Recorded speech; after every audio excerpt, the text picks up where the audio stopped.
আসসালামু আলাইকুম। আজকে আবারও আমরা একটি গুরুত্বপূর্ণ পার্টস অফ স্পিচ সম্পর্কে জানবো। তো আজকের টপিকসটি হচ্ছে অ্যাডজেক্টিভ। তো অ্যাডজেক্টিভ এটি অন্যতম একটি গুরুত্বপূর্ণ পার্টস অফ স্পিচ। সর্বপ্রথম আমরা এই ক্লাসে জানার চেষ্টা করব যে অ্যাডজেক্টিভ কি? অ্যাডজেক্টিভের জন্য আমরা একটা চমৎকার ডেফিনিশন এখানে এড করেছি। একটু দেখার চেষ্টা করি। যে শব্দ নাউন বা প্রোনাউনের অর্থে সীমাবদ্ধতা তৈরি করে। যে শব্দটি নাউন বা প্রোনাউনের অর্থে সীমাবদ্ধতা তৈরি করে তাকে আমরা অ্যাডজেক্টিভ বলছি। আর অন্যভাবে যদি আমরা বলি যে ডেফিনেশন গুলো আমরা আগেও শিখেছিলাম যে নাউন বা প্রোনাউনের যে ওয়ার্ডটি নাউন বা প্রোনাউনের দোষ, গুণ, অবস্থা, সংখ্যা, পরিমাণ ইত্যাদি বোঝায় তাকে আমরা অ্যাডজেক্টিভ বলছি। তো অ্যাডজেক্টিভ গুলোকে প্রধানত 4 ভাগে ভাগ করছি। ওকে, তার মধ্যে একটি হচ্ছে adjective of quality. Adjective of quality কি? যে অ্যাডজেক্টিভ দ্বারা নাউন বা প্রোনাউনের দোষ, গুণ, অবস্থা বোঝায় তাকে আমরা বলছি অ্যাডজেক্টিভ অফ কোয়ালিটি। আমরা উদাহরণস্বরূপ এখানে লিখেছি অ্যাডজেক্টিভ অফ কোয়ালিটি এর গুড, ব্যাড, নাইস, বিউটিফুল, আগলি, ইল, এটসেট্রা। দ্বিতীয় আরেকটি আছে, সেটি হচ্ছে কি adjective of quantity. Adjective of quantity, adjective of quantity কাকে আমরা বলছি? যে অ্যাডজেক্টিভ দ্বারা নাউন বা প্রোনাউনের পরিমাণ বা পরিমাপ বোঝায়। যে ওয়ার্ড দ্বারা নাউন বা প্রোনাউনের পরিমাণ বা পরিমাপ বোঝায় থাকে আমরা বলছি অ্যাডজেক্টিভ অফ কোয়ান্টিটি। যথা সাম, ফিউ, মাস, মেনি, লিটল, এটসেট্রা। তো এখানে থার্ড যে ওয়ানটা আসে যে অ্যাডজেক্টিভ অফ নাম্বার, এটাকে নিউমারাল অ্যাডজেক্টিভও আবার বলা হয়। আমরা অ্যাডজেক্টিভ অফ নাম্বার দিয়েই স্মরণ রাখি। অ্যাডজেক্টিভ অফ নাম্বার কি? যে অ্যাডজেক্টিভ দ্বারা নাউন বা প্রোনাউনের সংখ্যা বোঝায়। যে অ্যাডজেক্টিভ দ্বারা নাউন বা প্রোনাউনের সংখ্যা বোঝায় তাকে বলছি আমরা অ্যাডজেক্টিভ অফ নাম্বার। এই অ্যাডজেক্টিভ অফ নাম্বার আবার অ্যাডজেক্টিভ অফ নাম্বার আবার 3 প্রকার। তার মধ্যে একটা হচ্ছে cardinal number. Cardinal number, cardinal হচ্ছে নির্দিষ্ট সংখ্যা। যে অ্যাডজেক্টিভ দ্বারা নাউন বা প্রোনাউনের নির্দিষ্ট সংখ্যা বোঝাবে সেটাই হচ্ছে কার্ডিনাল অ্যাডজেক্টিভ।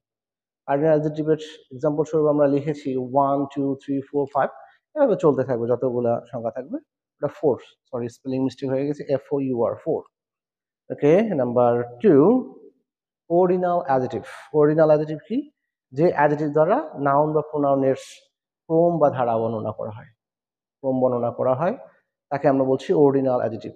ওয়ার্ডার থেকে আসছে এই অর্ডিনাল শব্দটা। ওয়ার্ডার হচ্ছে ক্রম, তাহলে ক্রমবাচক অ্যাডজেক্টিভ এটি। তো ক্রমবাচক অ্যাডজেক্টিভ কোনগুলা? এক্সাম্পল স্বরূপ আমরা লিখেছি first, second, third, fourth, fifth, এমনি চলতে থাকবে। তারপর আরেকটি আছে মাল্টিপ্লিকেটিভ। মাল্টিপ্লিকেটিভ, তো যে অ্যাডজেক্টিভ দ্বারা নাউন কতবার আছে তা বোঝায়, এই সংখ্যাটাকে বোঝায়, সেটাকে আমরা বলছি মাল্টিপ্লিকেটিভ। মাল্টিপ্লিকেটিভ কোনগুলা? বলছে সিঙ্গেল, একবার থাকলে সিঙ্গেল, দুইবার থাকলে আমরা বলি ডাবল, ট্রিপল, চারবার থাকলে 4 ফোল্ড, 5 ফোল্ড, এভাবে চলতে থাকবে 6 ফোল্ড, 7 ফোল্ড, 100 ফোল্ড। ওকে, আমরা এই স্লাইডে দেখি যে আরেকটা অ্যাডজেক্টিভ আমাদের বাকি আছে, 4 নাম্বার হচ্ছে pronominal adjective. Pronominal adjective, pronominal adjective আমরা কাকে বলবো? যদি দেখি যে কোনো প্রোনাউন অ্যাডজেক্টিভের মতো কাজ করছে তখন সেই অ্যাডজেক্টিভটাকে আমরা বলবো প্রোনোমিনাল অ্যাডজেক্টিভ। আর এই 4 ধরনের প্রোনাউন আছে, যে 4 ধরনের প্রোনাউনগুলো এই কাজটা করে, তাই আমরা বলবো যে প্রোনোমিনাল অ্যাডজেক্টিভ হচ্ছে 4 প্রকার। তার মধ্যে একটি হচ্ছে ডেমনস্ট্রেটিভ অ্যাডজেক্টিভ। আমরা ডেমনস্ট্রেটিভ প্রোনাউন পড়েছিলাম, এখানে আসে ওই ডেমনস্ট্রেটিভ প্রোনাউনটি যদি অ্যাডজেক্টিভের মতো কাজ করে তখন আমরা তাকে বলবো ডেমনস্ট্রেটিভ অ্যাডজেক্টিভ। আমরা কোন শব্দগুলো পড়েছিলাম? দিস, দ্যাট, দেস, দোজ, সাস, সো এটসেট্রা। এক্সাম্পল লিখছি, I like this book. I like this book. তো আমরা কিভাবে বুঝবো যে ডেমনস্ট্রেটিভ প্রোনাউনগুলি অ্যাডজেক্টিভের মতো কাজ করছে? কখনো যদি দেখি যে ডেমনস্ট্রেটিভ প্রোনাউনগুলি নাউনের সামনে বসে, তাহলে আমরা সেটাই বলবো যে ডেমনস্ট্রেটিভ প্রোনাউনটি অ্যাডজেক্টিভের মতো কাজ করছে। এখানে যদি খেয়াল করে দেখি, বুক একটি নাউন শব্দ, তার সামনে বসেছে দিস, আর এটা ডেমনস্ট্রেটিভ প্রোনাউন ছিল। আর যখন নাউনের সামনে বসে যায় তখন সেটি আর প্রোনাউন থাকে না, এটি অ্যাডজেক্টিভের মতো কাজ করে। ওকে, নাম্বার 2 বলছে ডিস্ট্রিবিউটিভ অ্যাডজেক্টিভ। আবারও ডিস্ট্রিবিউটিভ প্রোনাউন যদি অ্যাডজেক্টিভের মতো কাজ করে, এই ক্ষেত্রেও একই কাজ ঘটবে, যে এটি নাউনের সামনেই থাকবে। কোন শব্দগুলি? Each, every, either, neither, etcetera. যেমন I like every book. I like every book, এইখানে এভরি শব্দটা চলে আসে নাউনের সামনে, তাহলে এটি হচ্ছে ডিস্ট্রিবিউটিভ অ্যাডজেক্টিভ। তাহলে থার্ড যে অ্যাডজেক্টিভটি আছে সেটি হচ্ছে ইন্ট্রোগেটিভ অ্যাডজেক্টিভ। ইন্ট্রোগেটিভ অ্যাডজেক্টিভ কাকে আমরা বলছি? যখন ডাব্লিউএস ওয়ার্ড, কিছু ডাব্লিউএস ওয়ার্ড আছে, এরা যখন কোনো নাউনের সামনে বসে তখন সেটিকে আমরা বলবো ইন্ট্রোগেটিভ অ্যাডজেক্টিভ।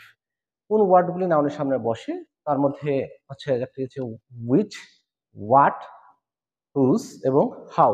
এই শব্দগুলি যদি কখনো আমরা দেখি কোনো নাউনের সামনে বসছে, তখন এগুলিকে আমরা বলবো ইন্টারোগেটিভ অ্যাডজেক্টিভ। আমরা এক্সাম্পল বলছি which book do you want, which book do you want। তাহলে এখানে which শব্দটি বুকের সামনে বসেছে, তাহলে which হচ্ছে আমাদের ইন্টারোগেটিভ অ্যাডজেক্টিভ। আচ্ছা, fourth one, possessive adjective. Possessive adjective কোনগুলো? যে পার্সোনাল প্রোনাউনের একটা রূপ ছিল যেটা অ্যাডজেক্টিভের মতো কাজ করতো, সেটাকে আমরা বলছি পসেসিভ অ্যাডজেক্টিভ। তাহলে পসেসিভ অ্যাডজেক্টিভ হিসেবে এখানে লিখছি আমরা my, our, your, his, her, their, its, etcetera. যেমন my father is a doctor, my father is a doctor, এবং দ্য ফাইনাল নোট, অ্যাডজেক্টিভের এখানে একটা ফাইনাল নোট আমরা স্মরণ রাখবো। এই 4 ধরনের প্রোনাউনকে অ্যাডজেক্টিভ হিসাবে ব্যবহৃত হতে হলে অবশ্যই এদেরকে নাউনের সামনে বসতে হবে। এই প্রোনাউনগুলিকে অ্যাডজেক্টিভ হিসাবে বাক্যের মধ্যে ব্যবহার করতে হলে বা ব্যবহৃত হতে হলে তাদেরকে অবশ্যই কোনো নাউনের সামনে বসতে হবে। যদি নাউনের সামনে বসে তবেই সেটিকে আমরা অ্যাডজেক্টিভ বলবো। Thank you.